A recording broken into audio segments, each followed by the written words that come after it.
Good evening. At this time, I would like to call to order the meeting, the special call school board meeting. Today is Wednesday, May 18th, 2022. At this time, we will have roll call. Mr. Vines. Ms. Dial. Here. Ms. Tynes. Here. Mr. Cunningham. Here. And Mr. Collett. Present. Thank you. Okay. Next item on the agenda is approval of the agenda or amendments. Madam Chair, I'd like to make a motion to amend the agenda to include the VSBA Excellence in Workforce Readiness Award as an action item. Okay, thank you. And We could do a verbal vote. hold on. I second that motion. We have a motion and a second on the floor. At this time, we will take a vote. Ms. Dial. Yay. Ms. Tynes. Yes. Mr. Cunningham. Yay. And Mr. Collett. Yes. Thank you. Okay, and being that passed, we will put that down on the agenda at item 6.3, right under operational budget. Because it is an action item. Yes. Okay. All right, at this time, I would like to welcome all of you that came out tonight. In this special meeting, we are going to be pretty much doing the public hearing for the strategic plan that the staff, community, and students have been working on for this entire year. And this is the point where all of the community can get involved and express their feelings about our strategic plan for all of Wight County Schools. And again, I would like to thank all of you for coming out. At this time, we will be led in the Pledge of Allegiance with a moment of silence by our Vice Chair, Mr. Cunningham.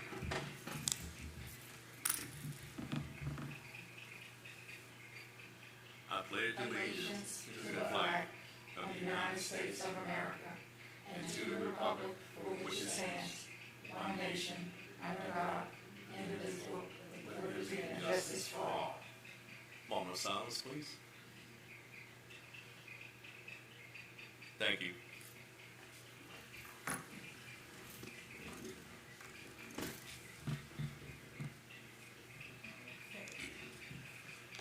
We'll move on to the business items of our agenda.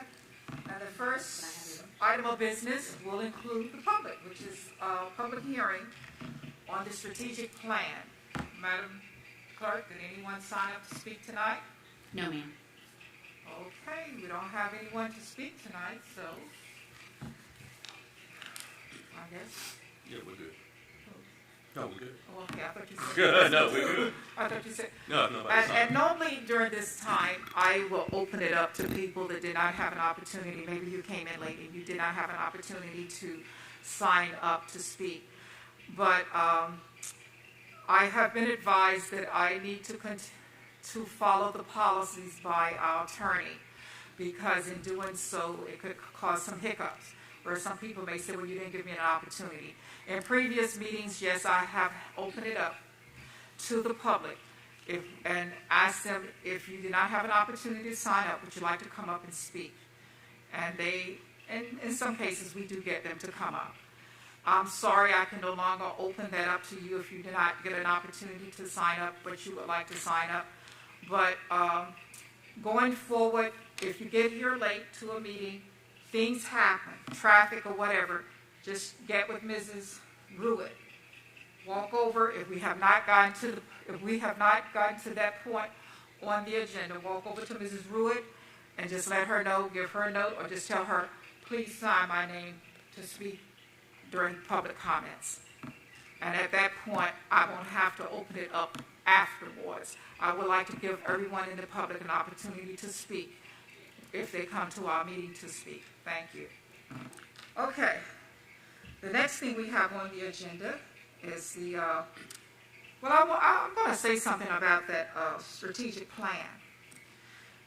I was on the committee as well as Mr. Cunningham. We had staff from all of the buildings represented, students, high school students, and we also had central office staff. We had parents from the community. We had stakeholders from our community on that committee. So everyone got together and it was really intense. We had a lot of days we would come and stay all day. Some days we only stayed a couple of hours or whatever we had to do. And we've completed the strategic plan. Let's see if I can't find my copy. Where's that copy? I got it. Here it is. I just wanted to go over the goals that we had. Our Wight County Schools, preparing students for college, career, and life. Strategic plan. This plan will be for 5 years, 2022 to 2027. Our Wight stands for, the I stands for inspire, the S stands for succeed, the L stands for lead, and the E stands for empower. Our vision, to create a learning environment that will enable every child to discover his or her unique gift and talents. Our mission, to enhance and expand on each child's unique gifts and talents. 2, ensure every child is college, career, or life ready.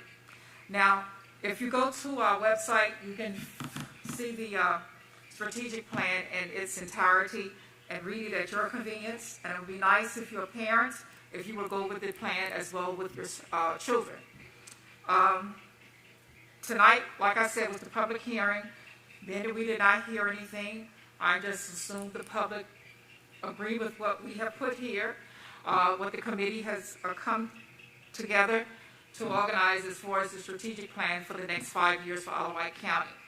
At our June regular meeting, we will act on this strategic plan, meaning we will vote on it because we have to have it in place before July 1. If for some reason you go home tonight and you have a question, contact the clerk, email the clerk, superintendent, and just let them know your question and we will try to answer. Thank you. At this time, we'll move on to the next item on the agenda, which would be 6.2, fiscal 2023 operational budget. And I think Dr. Thornton will be speaking on that. And I would like to ask board members if they would hold any comments or any questions until he completes what he needs to say to the end, okay? Dr. Thornton? Thank you, Madam Chair and board members. First, I want to say the budget information last Thursday was a surprise to me as superintendent. I communicated with the county administrator about cutting $393,000 from our budget, and when I was told that they did cut $393,000 permanently from our budget, and then another $1,572,507 was set aside if we needed it, was quite a shock. And so I do not have a budget for you to vote on tonight. I have some thoughts of where we could possibly cut, but I wanted to go through some key points and some things that were said that evening and the possible ramifications that could happen. I sent a message out to staff in the community, but an email can only tell you so much, so hopefully this will help assist people in understanding. My first point is I want to address the fact that there were some comments out there that I should not have sent the message out to staff and parents. I want to make it clear I am not an advocate for any one person on this school board or any one person on that board of supervisors. I am the advocate for our students and staff in Isle of Wight County Schools. That is my #1 priority. And I have done this for 7 years and done it with fiscal responsibility. The community and this board has emphasized transparency, which is why I shared the information on the Board of Supervisors' actions during their meeting and the impact that it may have on our students and staff. everything shared in that message was factual. I did not target the Board of Supervisors. They are the individuals that have to make the decisions, so that is where emails should be directed. In fact, I know they have often stated that they appreciate public input. And I assume that public input is from all of our citizens. My second point is I share the potential impact of setting aside almost $1.6 million. The majority of our funds are in personnel, salaries, and benefits. That's the majority of our budget. And I'm going to go through the different categories. There is very little wiggle room in any of the categories in non-personnel items. So if you look at the categories to reduce, you can start with transportation. I think we have 3 mechanics and barely enough bus drivers. There's no one to cut there. And we spend that budget with our fuel and our repairs and everything we need pretty much every year. Next is maintenance. That is outsourced. There still are citizens, though, who work for SSC. And I know you're aware that we upped the minimum wage to $15 an hour for them. And we were having trouble filling those positions. So there's very little leeway in any of that with electrical bills and what we have to repair our buildings. And we may need to repair some lights there or something. Technology is another category. We have devices for every student and teacher. This is across the Commonwealth, and it was really driven by the pandemic. And we were already well on our way to devices for every student anyways in Wight County. And we barely have enough technicians to support those devices. In fact, if you talk to Eric later and ask him, what is the ratio of device to person in the business world, we are woefully understaffed in technology. The next is attendance, administration, and health. And I think this is probably one of the most misunderstood categories because you hear the word administration. Attendance, administration, and health. Health is also our nurses. This is HR. This is my salary. The majority of administrative salaries are under the instructional category because the majority of our instructional staff or administrators are instructional. And if you go to the SOQs, central office barely meets the SOQs. And since I've been here, we've reduced central office staff, including this year with the reorganization. We still reduced one position in that reorganization. The last is instruction. And I know the Board of Supervisors said we put that money there because it's your job to decide where the cuts are. But that really is where the cuts have to come from. That is 75% of our budget. And cuts would have to come from this category. Technology is $2.3 million, or 3% of our budget. Admin, attendance, and health is $3.2 million, 5% of our budget. Transportation is $4.2 million, or 6% of our budget.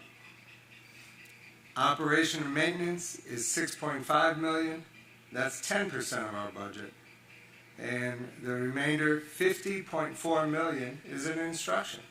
And that is, you got like 400 teachers and additional staff that run those schools.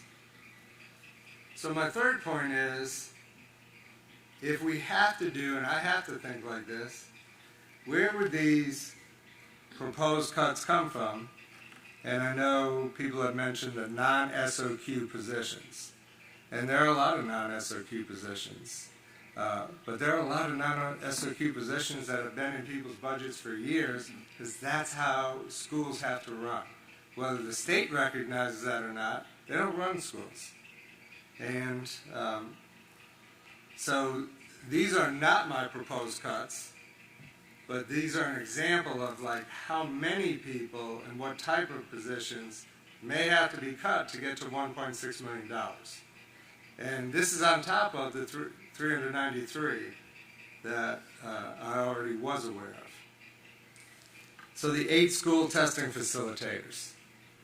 I know you're very familiar with this. We talked about it, the counselors talked about it. This will enable, they will be able to do special ed meetings, 504 meetings, and testing that occurs throughout the year now, which is driven by the Virginia Department of Education. And our students have gone through so much the last 2 years, they need emotional help. You guys all watch the news, and you see what's going on around the country. We need help. Our kids need help. We need our guidance counselors' full attention on our children, not on a test. But they would have to go. That's about $520,000. Then I looked at possibly 7 instructional coaches. They're not an SOQ requirement. We've had them for about 6 years now. They provide training for new and struggling teachers. They also train any teacher as we provide training on deeper learning, critical thinking, and all of our initiatives as we move on. And this training is to provide them growth, development, and support our teachers without any feeling of pressure from an administrator. This is like a colleague that has come through the ranks in teaching, that has excelled, and can go in their classroom and they can feel comfortable and get feedback from, and again, help the whole learning process. But they're not required. The 8 new clinic assistants. They help provide assistance to nurses. Oh, I'm sorry, did I tell you that's at a cost of approximately $580,000. The 8 clinic assistants help provide assistance to nurses as they are attending to multiple children. An example, working with a feeding tube for one child takes quite an amount of time. Another child comes in for their medication. Well, another child gets injured on the playground. This happens. We have so many children going to our nurses, especially through the pandemic. And then they have to file paperwork for all of this. This has been a major plus. I think you have heard from our nurses as well in one of the videos we shared. That would have to probably go. That's about $215,000. The equity coordinator. We're still required to do cultural competency training for all teachers based on state law 22.1-298.7 for teacher evaluation standards, which the new state superintendent has put out in a superintendent email. So someone still has to provide that training to our staff. That's not going away. Additional office staff that was requested this year that we put in place, but would probably have to go at Windsor High School, Smithfield High School, Windsor Elementary, Carrollton, and Hardy Elementary. We put those in place this year, and we have so many parents dropping off their kids. We don't see that going away anytime soon. And then they stay there and they contact parents, make sure those children get home on the buses. We have a shortage of bus drivers. That dialogue has to keep happening. This is kind of a new phenomenon, and which is why we put them in place. So that's just an example, and that adds up to about $1.6 million. So is it possible to make those cuts? Yeah, anything is possible. But you have to know what are the ramifications. My next point is about the state funding, which was a good question. I had a question, well, the state funding hasn't been approved. So how is the set aside from the county any different than the state funding? That's a good question. But from my opinion and my point of view and my experience over 20 years working with budgets, the state funding is stable. The discrepancy between the proposed budgets at the state level is small. The biggest discrepancy is $50,000. $50,000 is easy to work with. $1.6 million on top of $393 is not easy to work with. Divisions in my 20 years at central office have never been cut during the school year. It is the priority of the House, the Senate, and our new governor for K-12 education. That's not what they're fighting about. The amount they're going to fund us is not what they're fighting about, which is why many school systems have moved ahead and approved their budgets for the year, because that's not a worry. So to kind of recap where we are, the school board first approved a budget with an increase of about $500,000 for the school testing facilitators. That required no tax increase from the county. They've already reduced the budget $393, and now are looking to hold back the $1.572, almost $2 million. During this year, when a county has decreased the car tax and has not had to increase property tax. What is the purpose of holding $1.5 million in a set-aside that will not allow us to hire much-needed positions? If a recession occurs, all county agencies will be asked to make cuts. And that is exactly what we will do. At that time, though, everyone in this county will understand it has to be done. It makes sense if the money's not there. This money is here. My next point is, why can't we move forward with this promised money? You cannot hire positions without funding. This is money that they said they will give you if it runs out or if you need it. I can't sign a contract and you can't give a contract to someone knowing that the money may or may not be there. That's called malfeasance. And then, so what could we use that money for? Non-personnel items. Well, that would mean I'd have to cut non-personnel items like instructional supplies or fuel or laptops or whatever the supplies are in the other categories. And then I could still hire those positions, but that's in hopes that they give us that money. If they don't give us that money, there'll be a gap in all those other items, because we have very little money. I know we don't spend it all at once, but we have very little leeway in all those non-personnel items. So again, funding those positions and saying I'm going to cut 1.5 out of the others, knowing 1.5 won't pay the bills, is malfeasance. And I'm not going to do it.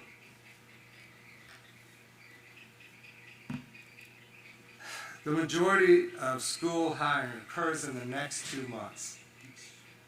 Plus, there's an agreement with the Hampton Roads School Divisions to hire teachers by June 30th. After June 30th, we do not have to let teachers out of their contract, and the other counties don't let them out of there. We're not supposed to interview them. We're not supposed to offer them jobs unless they are going for a principal's job or assistant principal or promotion. So even if the set-aside funding is approved this summer, Wight County will be at a serious disadvantage in hiring. And this is at a time where there's a huge teacher shortage, and we're all fighting for our teachers. My next point is, what message does this send to staff and families? We've already had new hirees ask if they should not accept a job with Wight County Schools due to the budget concerns. One individual watched the Board of Supervisors meeting and contacted his principal to see if he should stay in his current division and not come to Wight County. Already we've had that ramification. What message are we sending when we are an elite school system in the Hampton Roads area in the state, but we're not going to fund our schools because there might be a recession? I don't understand the logic. But I do want to finish with my last point. I do believe, and this is my opinion, the majority of the Board of Supervisors did not understand all the ramifications of putting the money aside. And they have supported the schools. It was clear that Mr. Rosie wanted funding cut due to CRT and divisive materials that citizens have contacted him about. These citizens have a right to their viewpoint, but our teachers are teaching the Virginia standards of learning, not CRT. And his reasons are all about politics. I understand the frustration some Board of Supervisors members have with not meeting with both boards together to discuss the budget. I think this is something that needs to be addressed moving forward and put in the future budget schedule, but it should not be what prevents the funding of this budget, which supports one of the best school systems in this area and supports our children and our teachers. Please, let's put politics aside and let's tighten our belts when a recession actually hits and when we need to. The question we need to keep in the forefront of all of our decisions each day is, how well are our children? The pandemic has caused enough harm to everyone. It is time to unite and take care of our children. And I will answer any questions that you have at this time.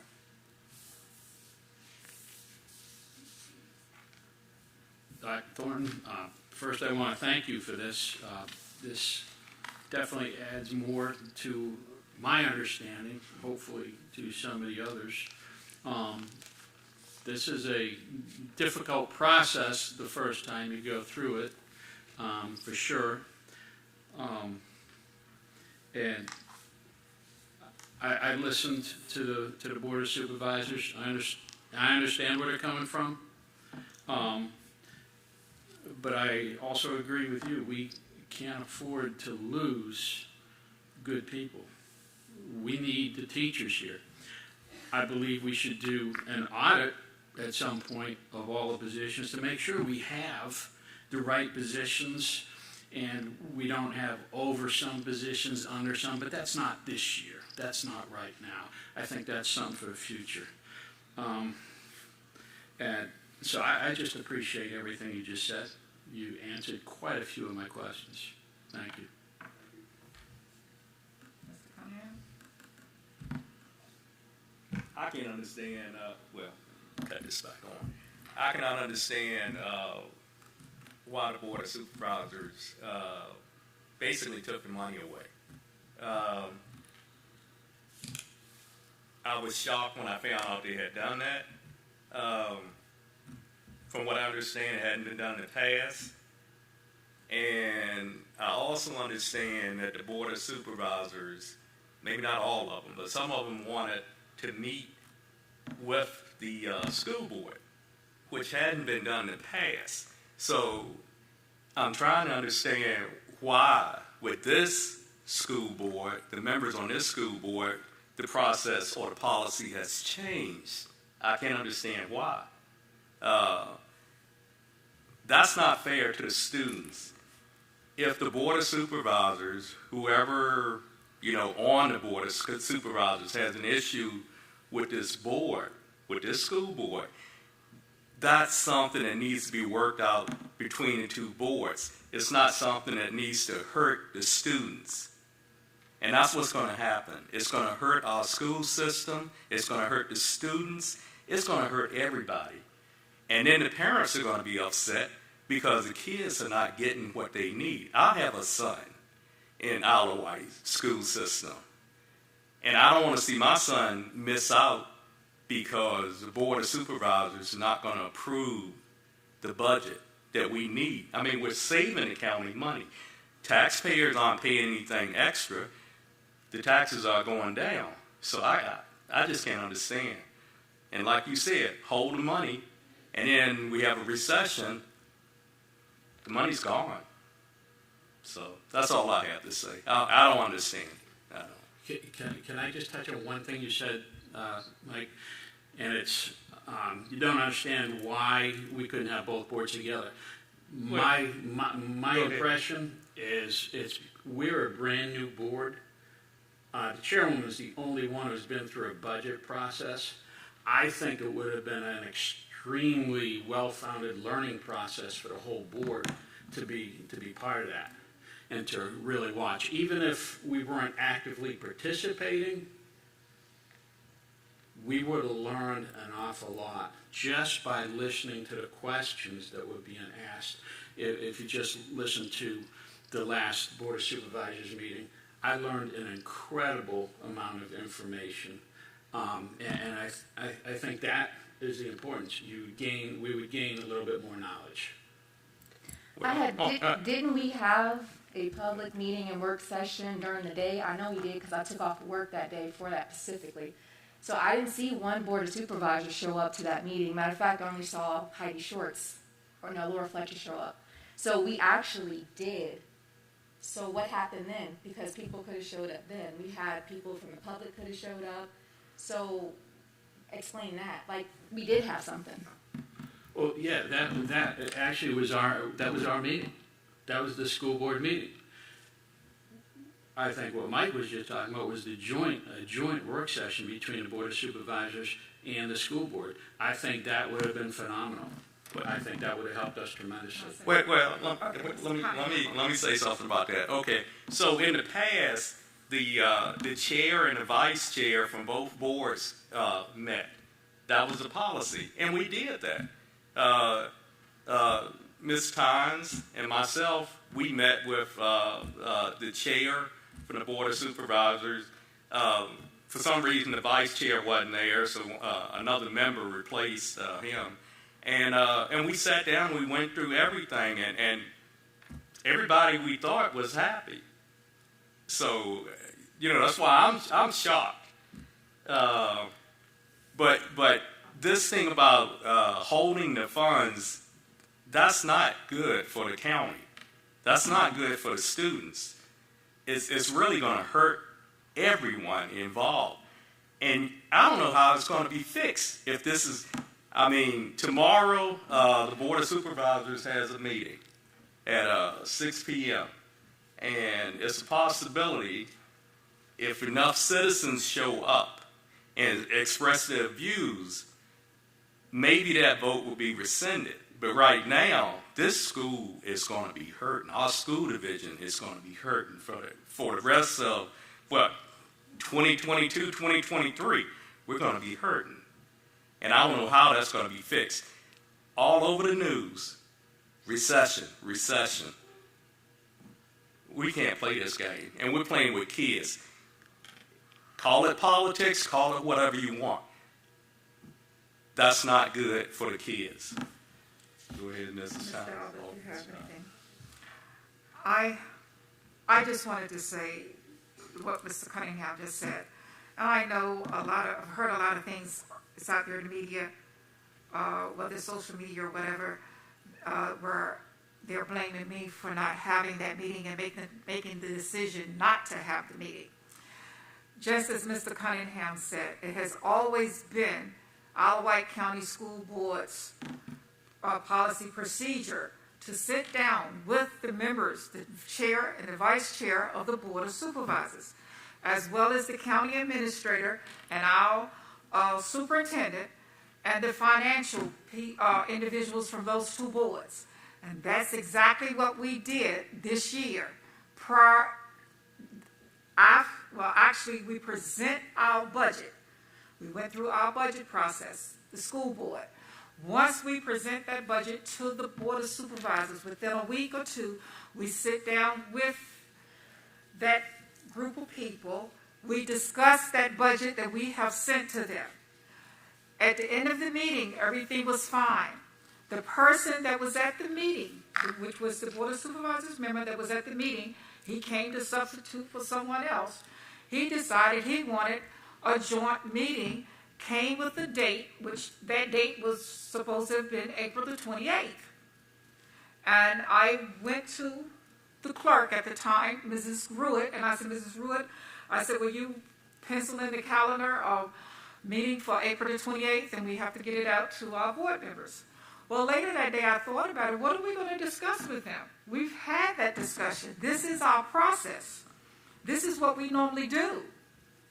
The two boards get the last time I remember the two boards getting together, and that was about 2 years ago, where we sat down and Westside Elementary, to discuss building Hardy Elementary and Westside Elementary. And that was a productive meeting. We needed that done because you need both sides for that. And we arranged that meeting to happen. That was a special meeting. But we did the process like it was supposed to have been done. If the Board of Supervisors going forward would like to change that process and meet with the entire board, it's not a problem. But we have to do that in the future, meaning next year in our process. And Mr. Supervisor Jefferson and myself that afternoon, we talked about it. I said, do you all need to meet with us? And we both agreed. We didn't need that extra meeting. And I said, but if you do need it, just let me know. I will let the board members know, okay? And that's the best I could do. That's the best any of us can do. We can sit down. I didn't, actually, sitting down with the Board of Supervisors, the school board takes care of the educational needs of the citizens in Wight County.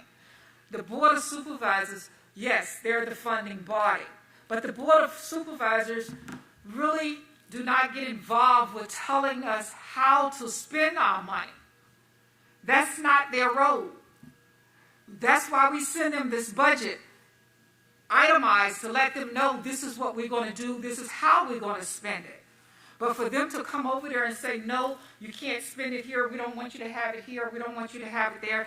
And that meeting, probably sitting down with them, with this new board, they were going to go through that transaction. A lot of them will, yes, it would have been a learning process, but they probably would not have had any answers if they had asked answers, because a lot of times those answers come from line items. And at that point, we have to refer back to our financial advisor. And that's pretty much what all I want to say tonight, because it was nothing that we did personally. I didn't do anything in malice, okay? And if they want to withhold and put the money aside because of that, I'm sorry for them. But most of all, I'm sorry for every child in Wight County. Because as Mr. Cunningham said, the bottom line, the students are the ones that's going to hurt here. If I'm not going to sit here and tell Dr. Thornton, hey, go on, hire the people, they put the money aside, they're going to send it to us. What if something tragic happened in the county? It could be in the police department, fire department, any of those departments. They need that money and to put it over there. We've already hired these people in these positions. We have no money to pay them.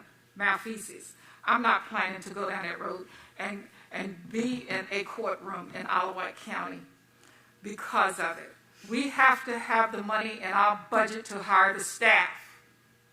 We cannot hire someone saying and telling them, oh, we're going to get the budget. You don't want to go out and get a job yourself and somebody's going to promise to pay you, but they don't have the money yet to pay you. You're not going to sign any contract for that. And this is where we are right now with some of these positions. We cannot hire the people because we do not have the monies. 10, 15 years ago, maybe it would not have been an issue. But it's a major issue now because we have a small pool of people that we need to pick from. But everyone in Hampton Roads area is picking from that same group of people. I want the best for the students in Wight County. I don't want what's left at the bottom of the barrel. I want them to be able to get the top of the barrel just like all of the other students in Hampton Roads area. And this is why I'm here.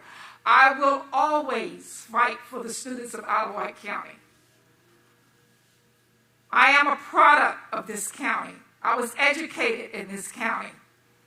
Personally, I'm going to fight for every student, and I will continue to fight for every student in this county. I am sorry that we have gotten to this point in this county that you will set money aside versus educating the students. And I'm going to share this with you. I also serve on 2 other boards, regional boards, for Wight County. And those 2 regional boards were funded fully. But this one, the most important one, the one that's at the top, monies were put aside.